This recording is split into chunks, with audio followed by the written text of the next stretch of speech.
Today in Albion Online, we are doing group dungeons solo. That's right, we're going to see how much fame we get, how many faction points we get, and possibly how much silver we get.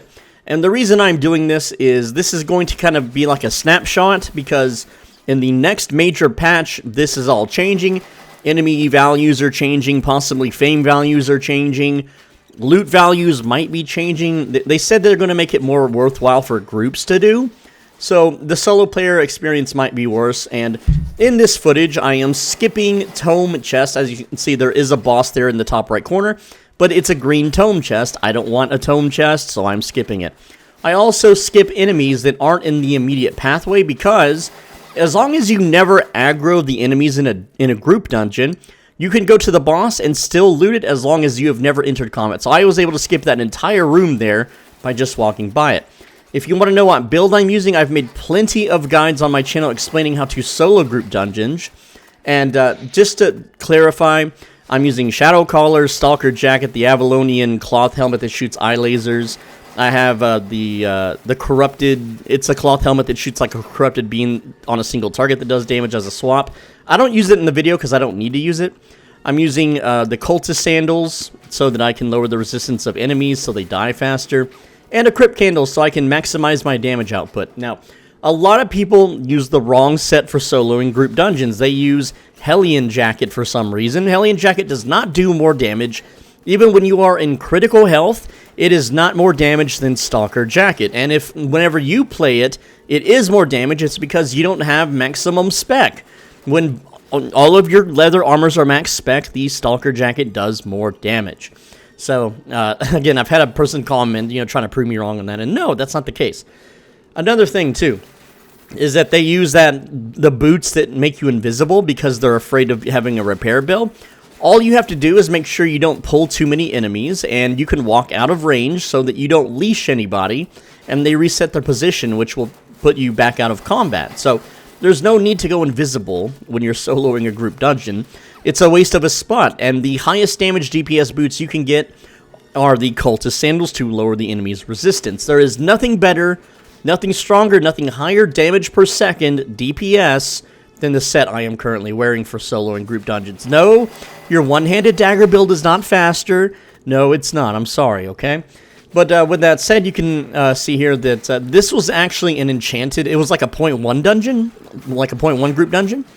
And the next one I do is just a regular group dungeon. I didn't actually plan to do 2 dungeons in one video, because normally it does take about 20-25 minutes to clear a really good group dungeon. But for whatever reason, this dungeon was like 3 or 4 floors, I think. I can't see it because I'm, in post editing this thing and talking over it. But essentially, it was like a floor 4 dungeon, and there was like almost no bosses and no loot. Now, I do have a gear swap, as you can see here. If you pause the video for just a sec, you can see that I had a little swap. I have Druidic Staff, I have the Cultist Hood, and Mercenary Jacket. And that's how I kill certain bosses that the Shadow Collar can't sustain against. Now, do note that my 8.4 Shadow Collar is awakened for lifesteal. Alright, and let me tell you, it was a pain in the ass to get this thing awakened. I don't recommend it for anybody. If you're wondering how I awakened it and how I leveled it up in the, full loot zones, that's a members-only secret. I'm sorry. I'm not going to reveal that to the public. But with the new patch, I think there will be a new method for doing it. Well, specifically Shadow Collars. So I might level my Shadow Collar up even more when the patch hits, but we'll see, since it'll be more safe to do so. And that again, will be members-only information, I guess. So, I don't show products. I don't, like, today's sponsor is. I don't do that crap in my videos, obviously. I've never have. But if you do want to become a channel member, there's a join button down below if you're not in, like, Russia or something. And it's through YouTube. It's not through me. I don't have any, access to your payments or anything like that. That's all. It's all through YouTube. And you become a channel member, you get access to private, more personal videos that are too good for the general public. Most of them are how to make lots of money and flip on the market, and lots of little creative ways to make silver that most people won't ever realize. A lot of them, there's just no videos on YouTube covering how to do it, and that's how it's pretty much going to stay. Because if I made the video public, everyone would do it, and then no one could do it, and then it's just pointless information. Now, while this dungeon is it's not enchanted like the other one, because of the mob density inside of it, it was better fame. So you're going to get a mixed amount of fame doing group dungeons solo. Solo and group dungeons is not really something you would do for fame, because if you have the power or the ability to solo a group dungeon, you also have the power to solo statics. And tier 4 statics are the proven de facto best solo player method for fame farming. And if you were to like fame farm for 1 hour in solo statics and then go gather for 1 hour to make silver, you would be better off than if you soloed group dungeons for 2 hours. And you'd be better off in both fame and money. So there's like the activity I'm showing you. There's not a reason to do it. SBI has nerfed it so hard that there's no reason to even waste your time doing this, unless you're incredibly bored. Again, the only reason I'm doing it is to snapshot what it's like and how much the values are before the major patch. So again, that's a tome chest. I'm going to skip that. There's a big Spencer here in the corner. He's just chilling, and he does the big belly bump, knocks you around. It's kind of annoying. But yeah, green chest, ew, gross. And yes, you can get jackpots in these group dungeons. You can, absolutely. But, you know, back in the day when you would solo a group dungeon, when you opened a chest, even a green or a blue one, it would have like 40 items in it. Like, it would fill up your inventory before you could even finish the dungeon. That's how much loot there was to go around in these dungeons, but not anymore. It's been nerfed to hell. And I think that somehow SBI, like, knows, or they have a way to detect if you're soloing the dungeon.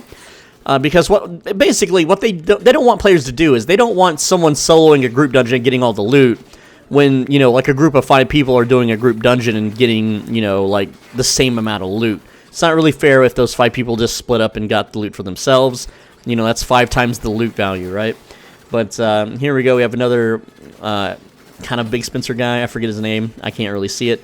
But something Roughneck, I think. But yeah, easy fight, blue chest, 50k. It's akin to a solo dungeon. You know, solo dungeons, you can make a similar amount of silver. Of course, you make like half as much fame in the solo dungeons. It's not nearly as good. And yeah, I stopped the timer. I only had the timer running during the dungeons just to show you how long it took to clear 2 dungeons. It's about 12 minutes a dungeon. I'm getting pretty fast at it. And did the repairs, about 20k in repairs. You can see 168k in loot. And, you know, that's basically 30 minutes running there and running back. We'll say that's 5 minutes, not really. But anyway, here's the data on the screen. I'm typing it out as I record, you know. Just in case you're curious, not really a lot to show. And yeah, there's still people that try to argue with me over the fame per hour calculation. Listen. 1 fame credit is worth 2 fame at the lowest conversion rate. And even if you did convert it to all of your gear equally, it's still basically the same. Anyway, that's the video. Thanks for watching. You guys are awesome. And I really appreciate the one guy on Reddit defending me. That's not me. I don't have alt accounts. Click the video on the right side of your screen. If you do, your food won't expire for 2 extra days.